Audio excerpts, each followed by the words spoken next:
L'église est née dans la force, l'église est née dans l'autorité. Les chrétiens sont commissionnés dans l'autorité. Vous devez absolument comprendre cela. Donc l'église n'est pas née dans la faiblesse. Parce que lorsqu'on parle souvent de persécution, qu'on a attrapé certains chrétiens, on a tué certains chrétiens, on a fait ceci, certains chrétiens de leur intelligence ont attrapé la faiblesse, un côté faible de l'église. Et je vais vous dire une réalité, pour choquer.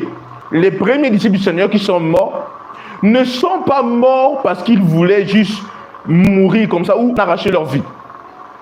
J'ai déjà enseigné dessus lorsque je parle de l'immortalité. Comment Paul dit, la mort met un gain. Parce que certains chrétiens, ils ont interprété une facette de l'église primitive comme étant une faiblesse de l'église. Ils ont englobé la chrétienté comme étant une position de faiblesse. Non! Paul, il dit la mort met un gain. Les disciples de Jésus ont vu leur Seigneur se sacrifier. Et pour eux aussi, c'était un plaisir pour eux de donner leur vie. Parce qu'on n'a pas arraché leur vie. Tous ceux qui sont morts ont livré leur vie. Parce que pour eux, la mort est un gain. C'est une gloire pour eux de mourir pour l'évangile. Tout le monde me suit ici? Nous voyons comment Étienne est en train d'être lapidé. Les yeux spirituels s'ouvrent. Étienne voit Dieu, le Seigneur Jésus, debout à la droite de Dieu. Et les hommes disent que son visage brillait comme le visage d'un ange. Frères et sœurs, il y a des dimensions redoutables. Dans cette dimension, Étienne pouvait juste parler. Et quand Étienne parle, tous ceux qui sont là disparaissent.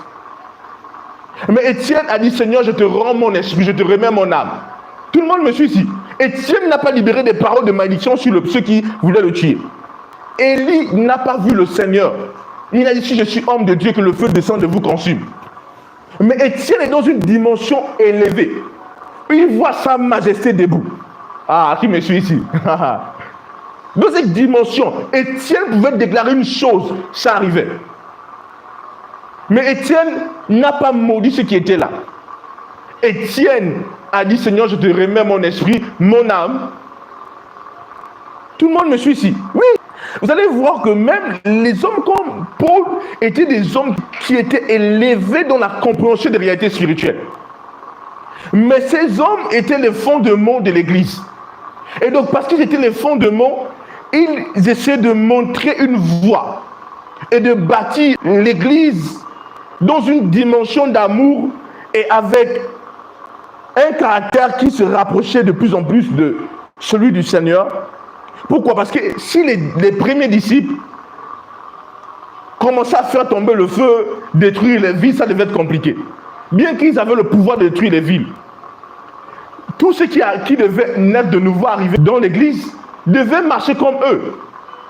Devaient essayer de faire descendre le feu, consumer les gens, ils arrivent, une ville refuse d'accepter Jésus, ils font descendre le feu. Tout le monde me suit ici. Mais les premiers disciples du Seigneur montraient comme une voie à l'église. Une voie d'amour. Bien que l'amour est juste. J'aimerais que vous puissiez attraper ces réalités que je suis en train de vous communiquer. Il s'est rassuré de pouvoir donner une voie à ceux qui devaient arriver dans l'église parce qu'ils étaient les fondements.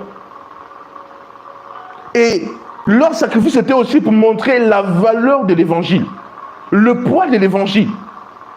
Tout le monde me suit ici. Parce que si ces hommes ont pu sacrifier leur vie, ils voulaient montrer à ceux qui devaient arriver après que l'église, que l'évangile avait une valeur inestimable. Alléluia. Dis gloire à Dieu. Prenons Actes chapitre 1, verset 8. Écoutez ce qu'il dit.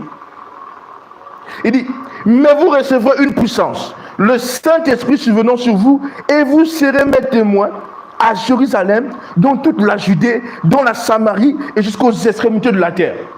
Il parle d'une puissance que les disciples devaient recevoir afin d'être des témoins efficaces. Frères et sœurs, on voit ces disciples dans un aspect de conquête. Il les envoie pour conquérir, pour gagner, pour prendre. Il les envoie pas comme étant des personnes faibles. Il les envoie dans une dimension de conquête. Il les envoie dans une dimension pour récupérer, pour arracher, pour prendre.